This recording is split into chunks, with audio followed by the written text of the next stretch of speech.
Hi, I'm Suze, the Property Manager. Come with me as I share stories of the humans that I'm privileged to help one real estate transaction at a time. Names and location details have been changed to protect client privacy. Meet Sam. He made a side deal with his Section 8 tenant and lived to regret it. Here's his story. Sam wanted to take advantage of our lease-only services. He had recently closed on his first investment property and wanted to try his hand at self-managing, so he contracted us to find a qualified tenant. The house was a new construction single-family home and had 5 bedrooms and 4 bathrooms. It was located in a low-income urban area that was becoming gentrified with the introduction of improved housing and new businesses. The house is beautiful and still had that new house smell. It was located in a gated community with great amenities, but Sam's new house presented 2 challenges. The first was that it carried a high mortgage and was located in an area where rentals were priced about 20% below what was required to make a profit. And the second was that he was in a hurry because his mortgage payment was coming due and he couldn't afford to pay out of pocket. So we immediately got to work. The fact that there were no comparable properties around was a great opportunity to establish benchmark pricing. Our strategy was to set the price at 20% above the market rate for that area and highlight key selling points of the new community. It worked. Inquiries started coming in slowly at first, but then began to increase at a steady pace. One of the first applicants was a Section 8 voucher holder named Pinky. She was a single mother with 7 kids, and her voucher was 100% government subsidized.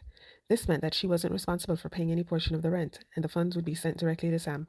Pinky's voucher, however, only covered 90% of the asking price, falling short by a few $100s. When presented with this offer, Sam was insistent that we accept, despite our recommendations to wait a little longer for a full-priced offer.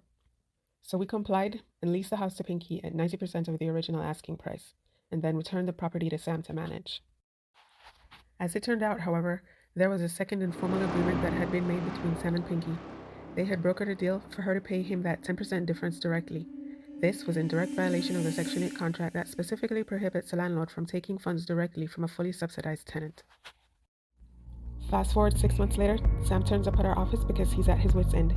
Pinky had only paid the extra rent once at the beginning of her tenancy, and Sam had to be chasing her for the rest ever since.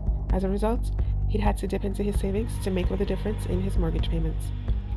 He wanted our help to have her evicted for non-payment of rent. Unfortunately for Sam, eviction on these grounds was not an option because their side deal could not be enforced. And furthermore, he ran the risk of being permanently prohibited from being a Section 8 landlord in the future if Pinky reported him.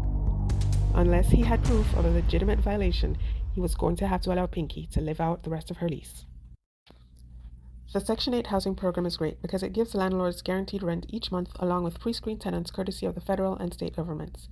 However, if you're considering becoming a Section 8 landlord, here are a few things to keep in mind. Do expect a lengthy landlord approval process. This can sometimes take up to 6 weeks. Don't expect to receive top dollar rent. The public housing agencies set payment standards based on what they consider the area's fair market rent. Do thoroughly screen tenants. Even if Section 8 pays 100% of their rent, you should still investigate their residential history to unearth any red flags. And don't make side deals. The Housing Assistance Payments Contract is a binding document enforceable under law.